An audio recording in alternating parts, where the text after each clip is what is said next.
Welcome to season 2 of the Modern Sense podcast. It's been a minute. It's been about actually a year since I recorded the last episode of the Modern Sense podcast. And I'm thrilled to kick off season 2 with Jennifer Hughes, Modern Sense's newest financial planner. Jennifer is a certified financial planner, a STEP associate, a member and volunteer in the Financial Planning Association of Canada, and a volunteer for the Community Income Tax Program with CRA.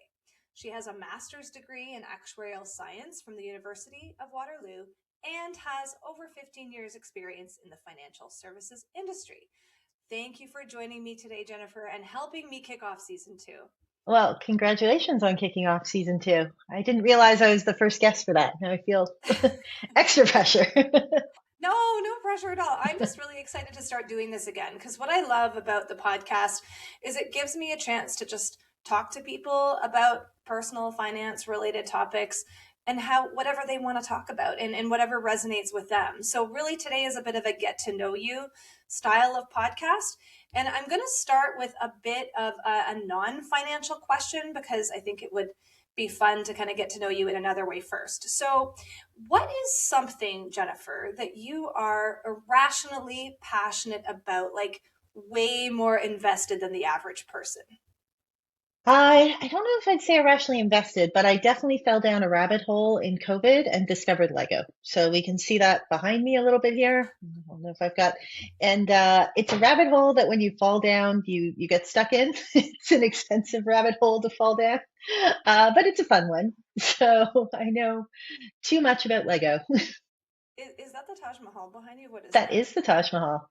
Oh my goodness. It's Lego store, and I can vouch that they're like $650 or something crazy for something like that. Well, I am very lucky and I have fallen into the used Lego market. So that one Ah. happened to be a connection, but that was my second Lego COVID project. So that one was a great through COVID to keep busy. Now I have to ask, if you're in the used Lego market, have you ever bought one and it's been missing a piece? I don't think I have, maybe one or two pieces, but Lego has a great system. You can order pieces if you're missing Okay. pieces. So if you look really closely, there's actually a tiny piece of that Taj that I have knocked off and can't find. So I have ordered it and it's on its way. Wow. Very Like, tiny. There's a little yellow spire missing right here. oh, that is an important piece, I actually. know it Yeah. bothers me when I look at it, but it's on the way thanks to the great people at Lego. Also a shout out, they have the best customer service you can imagine. Oh, good to know. I love that. But I think that actually speaks to you as a planner too, because you are very detail oriented, very meticulous, and you need all of the things. And that's what makes you fantastic at what you do. So, what I want to know about you as a financial planner, let's just get into it right now. What drew you first into financial planning? Because you started from an actuarial science background and you ended up as a financial planner. Now, they're adjacent, not necessarily equal. So, I would love to hear that story. So actually what I think is funny is I think I ran away from financial planning for a really long time. So I think I discovered a knack for it when I was young. I think my first introduction was when I found Microsoft Money on my computer. So I'm really nerding myself out here, but I thought that was the coolest product ever, even more than Minesweeper. And I was having way too much fun tracking like every penny I was spending and seeing, oh, if I put $10 into the savings account, I'm getting 50 cents at the end of the month, which again, on my high school income was a big deal. And that's where I started seeing how, I could save for whatever my high school goal was, be it the overpriced prom dress, which still have some regrets about that choice, but it's done. Or, some larger goals. But at the same time, I was seeing through a family connection somebody who was in this space. They were at the time, called a financial advisor, and seeing their colleagues and hearing them talk about their their sort of more sales objectives and hearing them talk behind the scenes about, oh, I got so and so to sign up for this product and now I'm going on this trip because I saw the most of it. And I would just see that and it wouldn't sit with me. And I couldn't connect what I was seeing in my Microsoft Money of putting my money away. And I knew that there were these things out there and advisors, and eventually I was going to go and need that. And then hearing these conversations at the same time. And I thought, I cannot be in this space. So what do I do instead? So like many people, I went to university, didn't quite know, found myself in actuarial science, and discovered a love for pensions there. So that's how I then found myself in pension consulting. So on the actuarial side, it's called defined benefit pensions. So that's the pension plan where you work for a company for a certain amount of time, they promise to pay you this. There's a lot of numbers that go behind the scenes of that. So that was my role, was doing that, but I also got the chance in that role to do some of the administration. So that was sending the letters out to people. So when somebody leaves, they get the letter that says you can stay with us and keep this pension, or you can take your money with you. And I was getting some of the data points coming back of seeing people making these decisions. So rarely would I get to talk to somebody, but I could see it coming back. And oh, well, somebody took the community value. I really didn't think they would on that one. That was a really big number. And they're giving up this really big guaranteed pension. And sometimes you'd see it the other way. And on occasion, though, you would get calls from an advisor of why has the money not come? And those calls were always coming sort of the end of a quarter, end of the year. So again, I was getting this, the space is still about this getting money. And it just still wasn't sitting with me. But I ultimately decided, staying in the defined benefit space wasn't for me. So I moved to what's called the defined contribution space. So that's the group program where your employer will put money in. Often you'll put money in as well. You get to make the decision. And what happens to that money and how it grows, you're taking on that risk. So being in that space as a pension consultant, what you're doing is helping the plan sponsor pick the right investments to be in there. So we'd be doing the manager searches, making sure that there were good funds available for a plan member, a good solid program or product for them to choose from. Also helping out with the plan design. And that's where the role started getting really interesting and more into planning. We were starting to look more at holistic financial wellness. So introducing to these group programs things like TFSAs, because there is starting to be a bigger shift of it's not all about retirement. There's more stages in employees' life, and how can we support and help employees all the way along the way? So getting to see that and being involved in that, again, that like planning bug was coming out of me of like my little nerd was coming out again of this is so much fun. There's so many other things than just putting in for a pot of money to grow.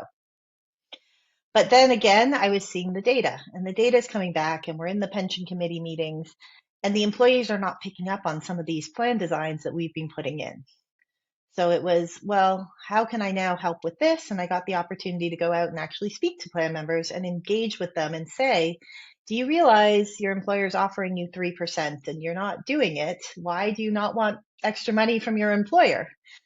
But you'd hear the responses, and sometimes they would be very valuable responses of, but I have to pay my mortgage or my rent or I'm going to be homeless. And, that's fair, saving for retirement when you've got a goal like that.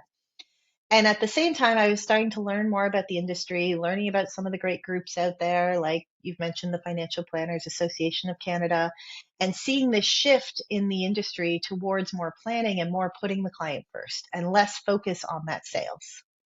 So when I was starting to see that, starting to meet people in this space, I was like, maybe there is room for me in that space and I can do it and not have this feeling in my stomach of I must meet a sales quota. I must get somebody to buy this product so I can have a roof over my head or brag at the cocktail party, whatever the case may be. So it took a while to get there. I had to sort of see those changes. So I'm very thankful for the people who came before me who helped make those changes. And then once I saw there was that space, I was able to hop in there. And once I've entered the space, I keep hearing, you found it. Yeah, it's true. And you're totally bang on with the evolution of the industry conversation. I think you and I are of similar vintage. So we have seen that similar evolution in the industry, and you're right, it started out very much sales incentive based, and that really also turned me off of a lot of the what I was seeing in financial services, and I didn't really know where to land for a long time as well. So I appreciate your journey in how you got to learn about it in a way that helped clients or helped plan members better understand their options and why they might want to consider something that they might not have considered before. Just as a small anecdote, I had one of my old roles, we had two group plans that we were managing. And I had to go to those annual meetings, with the group plan members and talk about like, here's the year and here's how things were. And there was really a lack of financial education in a lot of those group plan meetings. And that's probably because in a lot of cases, I'm imagining that for a lot of these individuals, this is their only pot of money that they're saving or have the potential to save. Because to your point, they have other goals and objectives. So it's really important to stand in front of them and educate them as much as possible in a very short period of time once a year, which is probably the only exposure they're getting to a financial services professional. So I can resonate with you and that. And then finding the financial planning space as both of us did and having that growth of the industry to allow us to just focus on the planning is obviously the most welcome welcome change that I have seen for sure in that time Yeah, I frame. would say some of those conversations in the group space and doing those sessions were so valuable to learn from people and hear their mindsets. And, there were some comments where, you're not going to be able to rationalize with somebody. I remember, I think it was my first session ever, somebody said, I'm not joining this plan. I don't care if the employer is giving me 5%. I don't want that because then I'm not going to get GIS when I retire, which is the Wow. guaranteed income supplement, because my tax dollars pay for that and I want it. And I was like, okay, like Yeah. there's not much I can do for you if that's your choice. I don't Do you Hmm. understand the income levels to qualify for that, and that's the income you want in retirement? That's your Okay. choice. That's your choice. And Yeah. I want to touch base on your actuarial background, and you know this, but my dad was an actuary, and I have this like very much a fascination with actuarial science because it's so interesting to me. I never understood what it was when I was growing up, and you ended up in actuarial science, and I think I really want to make sure that we talk about this for a second because I don't think a lot of people know what it is and how hard it is, and it is really really hard. So, for the layperson, do you mind explaining what the heck actuarial science means and how that led you to become a pension consultant? So actuarial science is really the science of risk, is the simplest way to sort of put it. So it's analyzing all of the sort of data that goes into any kind of risk. So in pensions, obviously the biggest risk is being able to fund it. So we've got life expectancies that we want to manage. So behind that is going to be mortality tables. Again, it's data, it's managing the risk, it's running the models to make those risks work. Also on the pension side, we've got different options that members can choose. So trying to manage what option they're going to choose, how that works in them with the longevity, and then also managing the investment piece, because it's fine to run these models and say, well, somebody's going to live this long and we need this much money. But you also need the asset side to be balanced with that. So in the pension consulting space, there's generally the two arms working together. So you would have like an investment manager and the actuary who are working together to try and get those models to be matching up. But on just the actuary, on just the pension actuary side, there has to be a working knowledge of how these investments are working so you can manage the different liabilities. We like to call it kind of why am I blanking on my term here? But sort of duration matching really is sort of the piece to make sure that we can get um, those things lined up.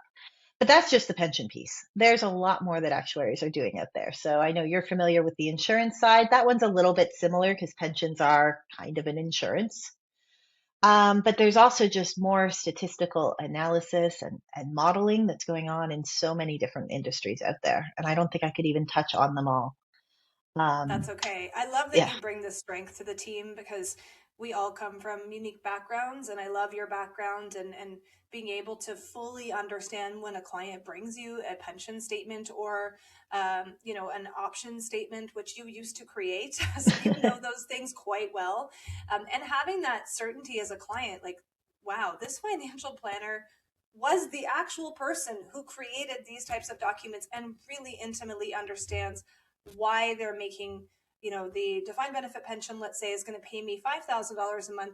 Why is it that the value that I could take and roll into a locked in retirement account is 600,000? And she'll correct. be able to explain that to me. And I think that's such a strength of yours that I really want to make sure that I highlight because I think it's amazing. And I think pensions are such a misunderstood product or plan as well for clients. And we could probably have a whole episode just talking about defined benefit pensions. Um, but they're really really important as a central part of probably about 35% of Canadians financial plans. Yeah. So really happy that that's one of your predominant strengths. But let's And talk I think about again, financial well, I planning. just to hit on that one more point, I think going back to the Yeah. piece of where the industry was versus where it is today is there was a certain mindset in some advisors of as soon as my clients' defined benefit pensions coming up, I'm taking the community value because that gets into my book of business without really explaining to the client. And I do think there's been a shift in this, and I think we've seen it everywhere. The small independent advisors with that planning focus that we know, or even the bigger places where you really have to do a better risk analysis and really explain it to your client to make sure they understand that cost benefit or that what it is that they're making with that choice. Because there are reasons to take both sides. There's arguments both ways. There's never going to be a right answer. Without that crystal ball, there's not going to be the right answer. But what we can do is educate you on what it is that you want to take, what risk you do or don't want to take in that decision. Really what people are looking for is, can you tell me when I'm going to die? Yeah. And if you can, then we can figure out what the right option is for me. Yeah, And that's a that's really the hard one. exercise. That's the Yeah. one. That's the crystal ball. I think in all those group sessions, it was always on CPP. Every time I presented about CPP, it's, well, should I defer it? And the answer is every time is, can you tell me when you're going to die? And if you Exactly. can't tell me that, I'm not able to give you that answer. Yeah, we can run all the math in the world, but it's all based on mortality assumptions. All of these pensions are based on when is it that we think that you're going to pass away. Um, and that's a really hard answer to give to anyone unless you have, a terminal illness of some sort and you do have that kind of crystal ball. So, around the pensions, how did then you make the decision to shift from the pension space to becoming more involved in the holistic financial planning practice space? So I think that was doing the group sessions and seeing again how much more information I needed to be able to properly answer these plan members' questions. In the space that I was there, I can't off the cuff say you should be paying your mortgage or your student loan or putting more money in or any of this. I need more data. I need more time with you.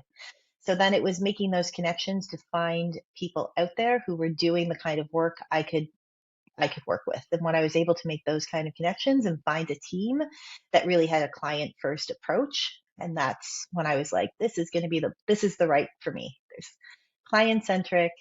I can get to dive into, as you said, these details and really help a member without having this sales target hanging over my head or going to the cocktail parties of pushing whatever product and sitting in the sessions of this is our product of the month. Let's get everybody into this product.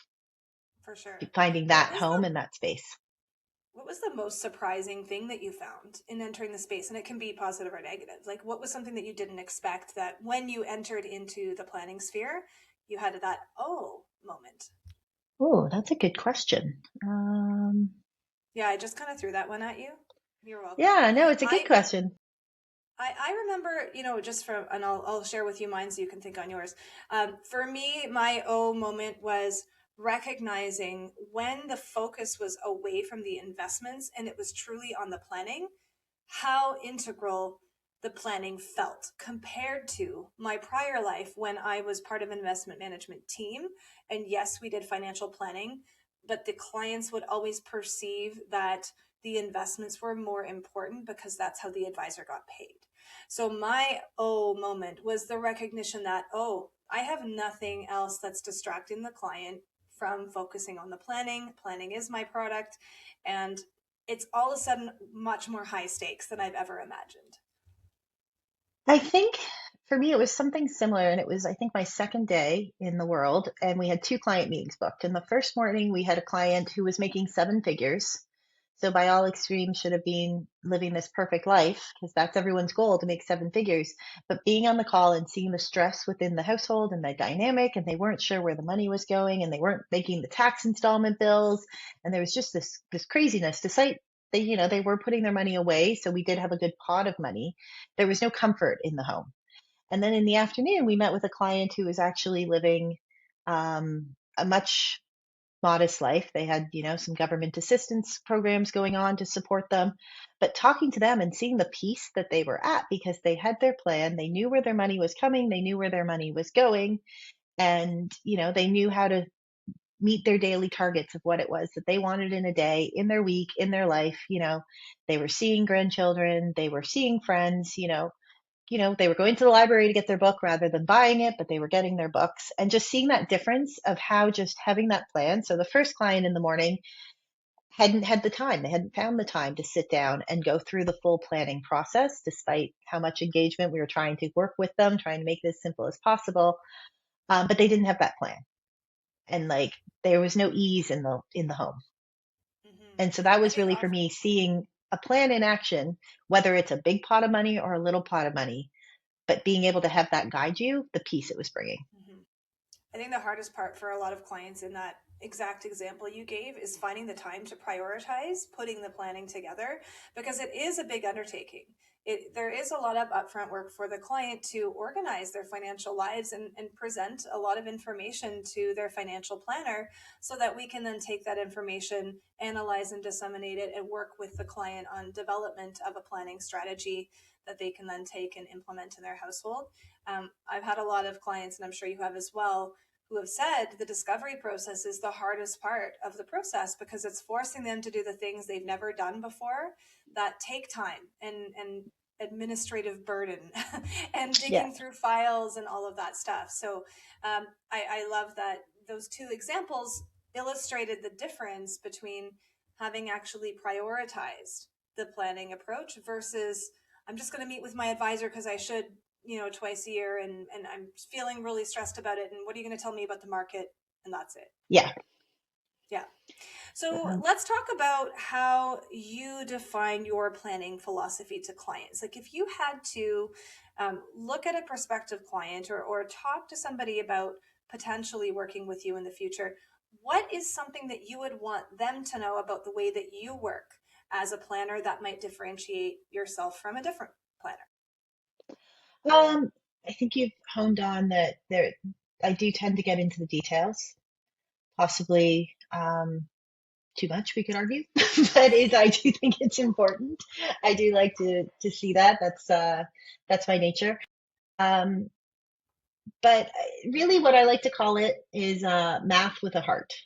I love the math, but the numbers can only tell you so much. It's got to be as well the conversations that go with it. So, tools are out there, calculators are out there, but without that understanding, without the conversations, there isn't going to be a plan. It's not going to be successful. So I think that's really it's how we can connect and how we can work together to get you to where you are.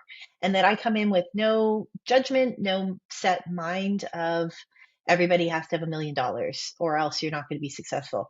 I want to see you reach whatever your goal is. And I want you to tell me what those goals are because, I spend too much on Lego. You might spend too much on shopping, on clothing, cars, whatever it is. I don't care what it is you want to spend your money on. I want to be able to see you get to that goal to spend your money where you want to spend it and have confidence in spending For sure. The confidence is really important. I think, if anything, a client taking the confidence to make decisions out of the planning process is what I look for in a successful client relationship.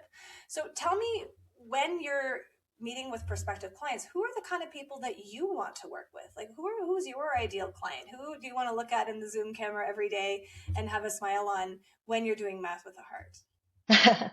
I think it's really a client who wants to be engaged and wants to see, they want to learn, they want to know how they can get themselves. They want to be open to share their goals and they want to make the steps to get there.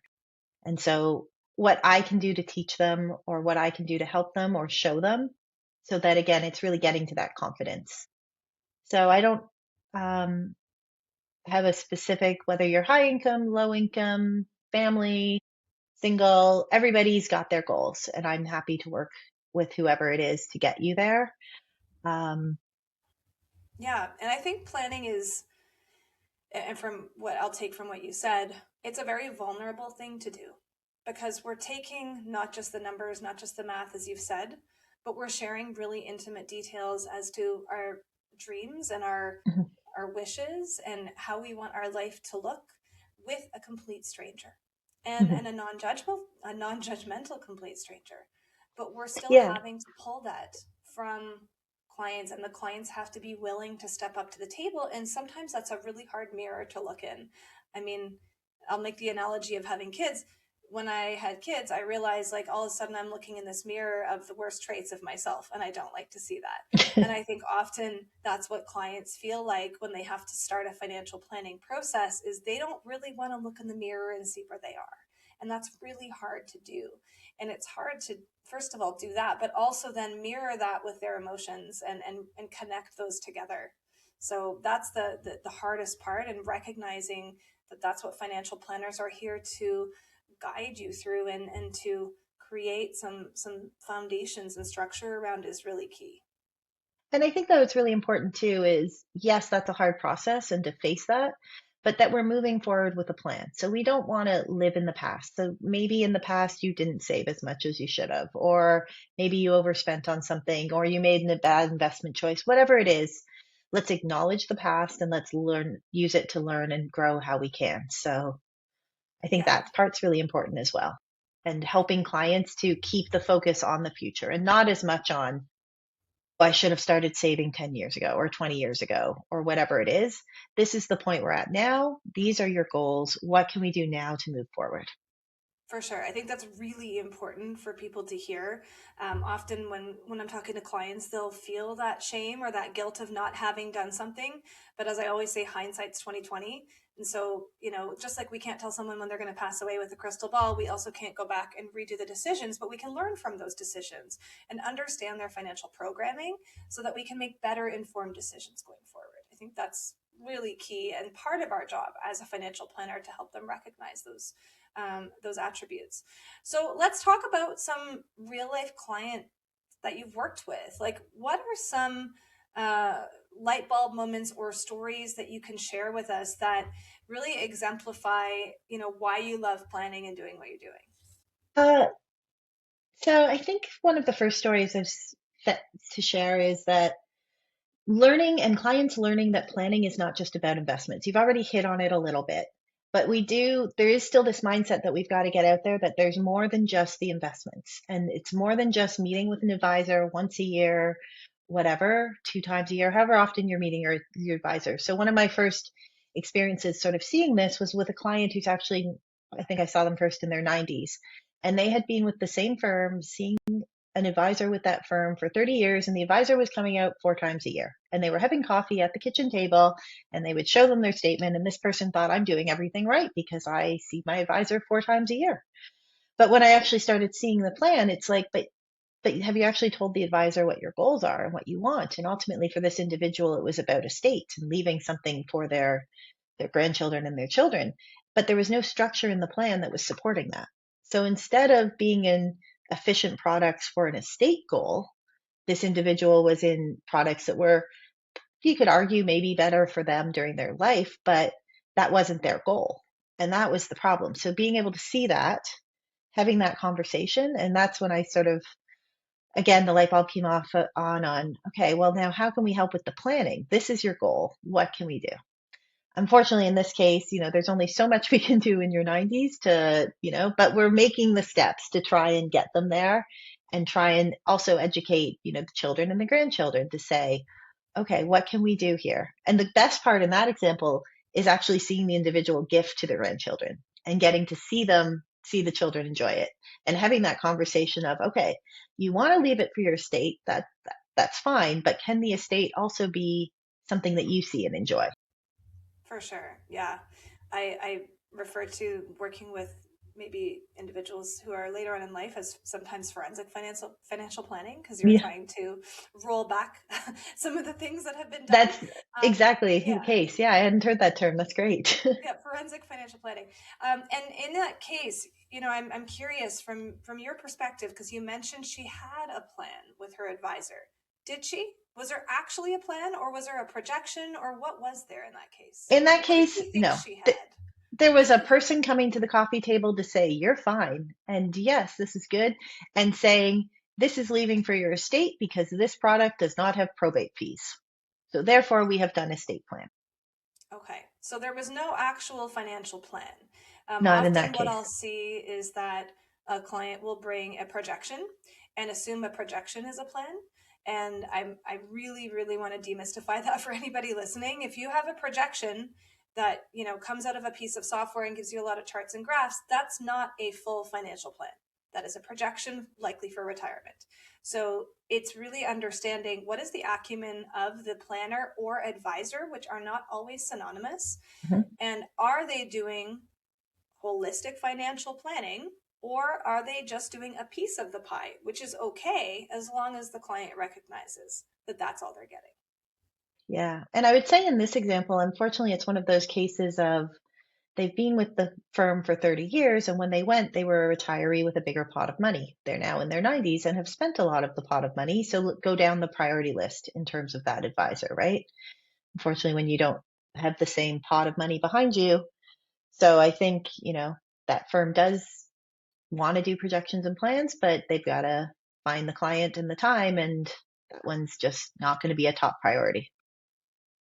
Let's talk about demystifying investing versus planning for a minute, because you mentioned that already. And I know that this is something that we talk about that we're very passionate about. But from your perspective, how do you help clients in understanding the difference and make it more relatable for them? Yeah, so I think you're hitting on, we've talked a little behind the scenes. I have this analogy I've started using with people because when I first said I was going into this advice only space, people are like, "What does that mean? What do you mean? I don't get it." And I was trying to explain to people because they're like, "Well, you're not doing investments, that's planning. How are you not doing planning?" And I was like, planning is more than just investments. So the way analogy I came up with to explain it is you want to lose weight. There's two components. It's diet and exercise. So our exercise is the piece where we're going on TikTok and we're showing we're going to the gym. We're running the marathon. We've done 2 push-ups and now we can do 10 push-ups. Whatever the case may be, whatever your target that you can go out there and brag about and you're throwing out there on your social medias. That's the investment return. It's the sexy, exciting side that you can get behind and you can tangibly hold up and say, I've done this. I got 20%. You can go to the coffee table party or coffee cocktail. I keep saying cocktail parties. People have other parties. You can go to coffee, whatever. You have this thing you can take with you and tell people. But going to the gym is great. But if you're going home and eating Ben and Jerry's every day, you're not going to reach that ultimate goal of losing weight or maybe gaining weight, whatever your goal is. Um, that's the plan. That's the going home and eating your boiled chicken and your steamed broccolis and your consistency. It's not the exciting part that you're going to be screaming at social media. It's not the part that you're going to be out with your friends, family, whoever. You might even be hiding that you're eating the boiled chicken and steamed vegetables. That's the plan. And that's really the piece that people need to talk about more, be more excited about, more focused on, because it's just as important, if not more important, than the exercise and the investment returns. And the other piece is it's the one we really have control about, right? Your plan you can control how much you're putting away, how much you're spending, how you're accounting for which products to put your money in. These are all choices that you can actively control. The investment returns is to a certain degree out of our control. There's things we can do to help mitigate risk, but there is still going to be risk. We can't control the global markets. So putting more energy, more conversation, more time on this planning piece is where I really see the excitement. But again, it's the boring. It's the chickens and broccolis. For sure. Why do you think that? I mean, other than investment returns being something that people like to flaunt, which totally agree, why do you think people do not get into more engaged conversations around chicken and broccoli? There's a vulnerability to it. You've got to be more of an open book of sharing where your money is, how much money you have, where you're putting it, where you're spending it, the judgment piece that often can come with that from people. And again, it's harder to see those tangible returns a little bit. Again, if you're me and you're watching your Microsoft money and seeing the balance grow and you're seeing the $10 a week going in, you can see that, but there's less tangibleness about it, I think.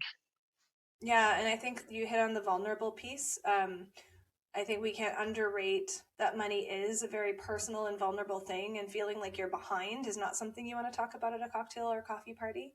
Um, and we don't necessarily have to share details with anyone about what's happening because that feels wrong. But I think we do have to almost destigmatize that it's okay to talk about things that are working or not working in your day-to-day life when it comes to your personal money management. Not necessarily talking about the hot stock of the day or what return you earned. Yeah, that's sure, that's a bit like exciting gambling, and that's what we don't want planning to be viewed at. Planning isn't gambling, it's quite the opposite, actually. um, Yeah. yeah, and I think from a planner standpoint, we get that. But I for anyone listening who might be let's say a prospective client, or even just somebody who's interested in financial planning, I think it's really, really important to separate the two and to understand that the outcomes, like you mentioned, the rates of return is out of our control, where we have to focus our energies on things that we can control and the risks that we choose to take or not take. Exactly. And I Yeah. think just going back to a point we were talking about earlier, I had a client recently who has been with an investment manager 10 years or so, focused on every meeting's focused on those investment returns, but they kept going to their investment advisor and saying, but do I have enough for retirement? And they weren't getting answers. They were getting the answer of, nope, you need to work longer. And the person's saying, I'm bringing in six figures. I have for a long time. I've been dedicatingly saving. What do I have to do to be okay for retirement? And not getting an answer. They went back to their advisor and said, okay, I've read, I need $2 million. How they got to this number, they read it somewhere.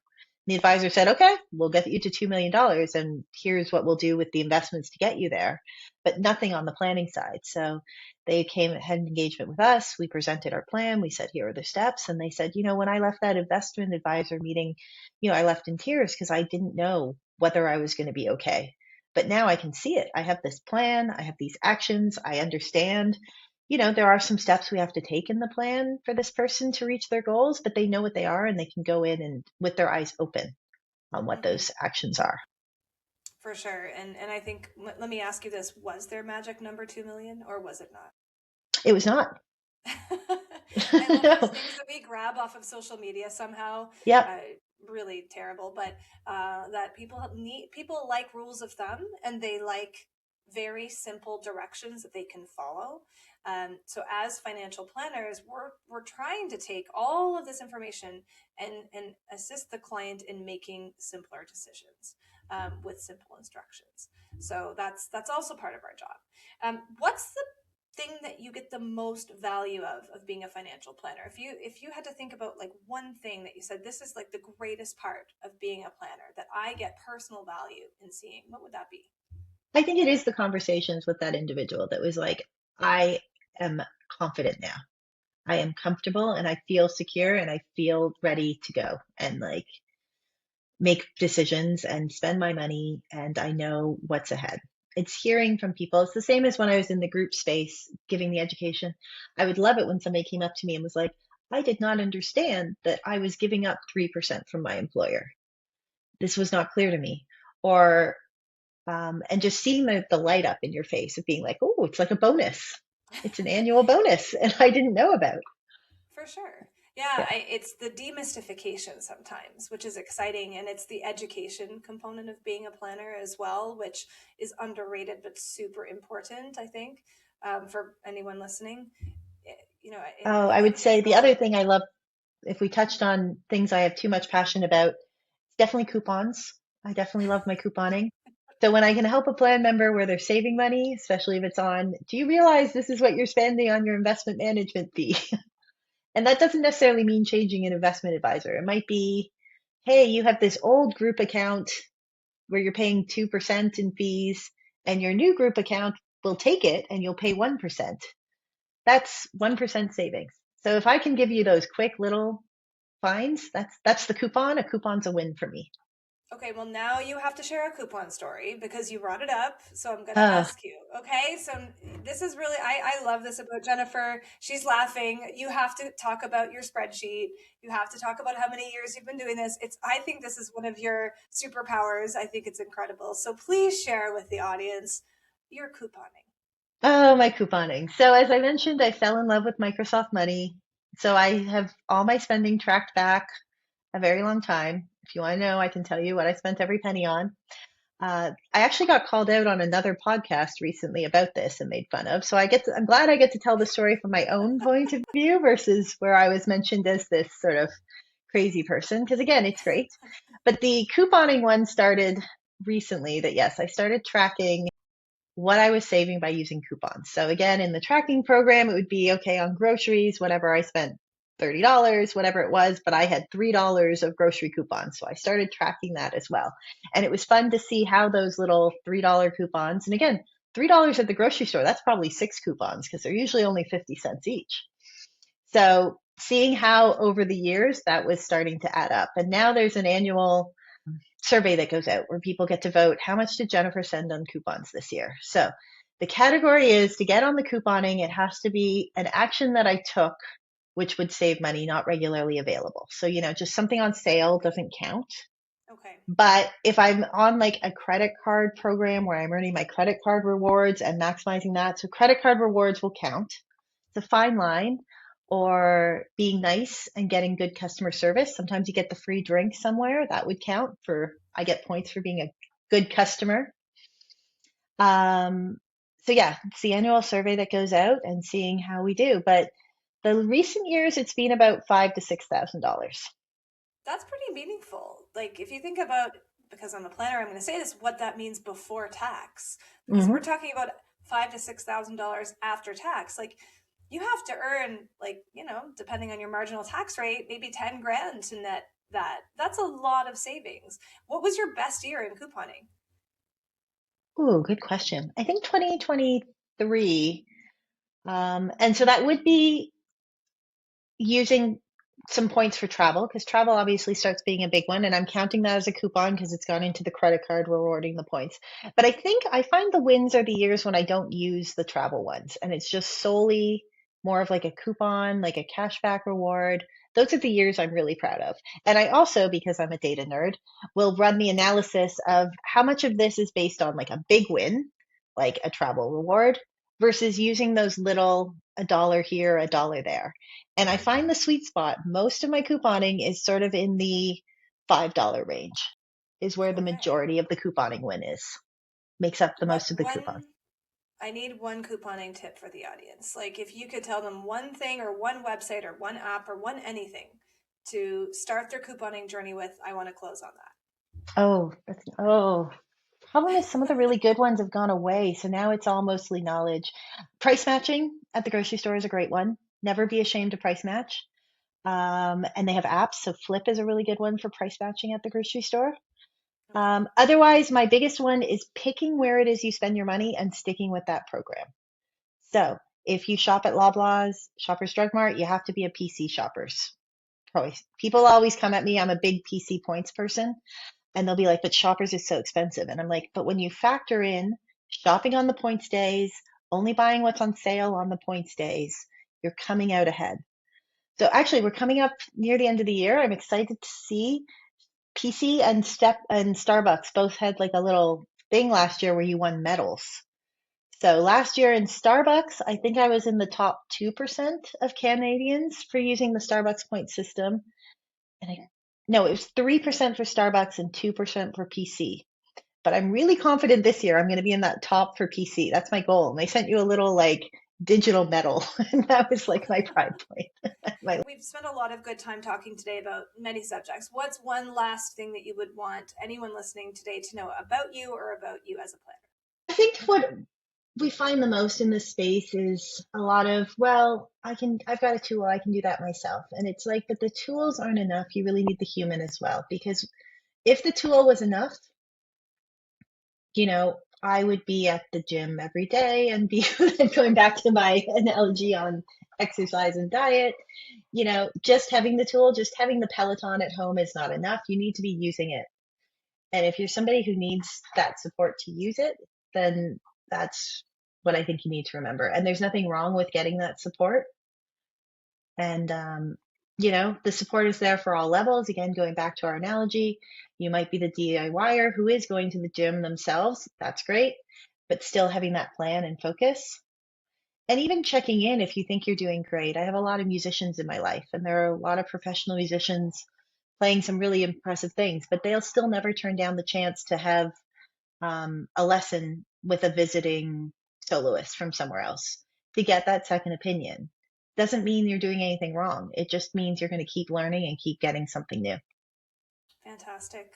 And where can people find you, Jennifer? Well, I guess the Modern Sense website. Jennifer's not as good on LinkedIn and social media as she should be, but You are on LinkedIn, and there's also several articles on the Modern Sense website that Jennifer has been featured in, including the financial facelift in the Globe. So go check that out. And I just want to thank you for your time today. And it's been a real pleasure having you on board the Modern Sense planning team. And you've really added your own unique superpowers to our amazing arsenal of planners. So thank you oh, for well, great. joining Thank you. us. And I'm excited to see the podcast going. We can never get enough podcasts out there. I love podcasts. I listen to them almost exclusively. I really don't watch TV anymore. I just listen to podcasts because I love Yeah. listening. So. All Awesome. right. Well, thank you for your time, Jennifer. Have a great rest of your day. Thank you. Bye.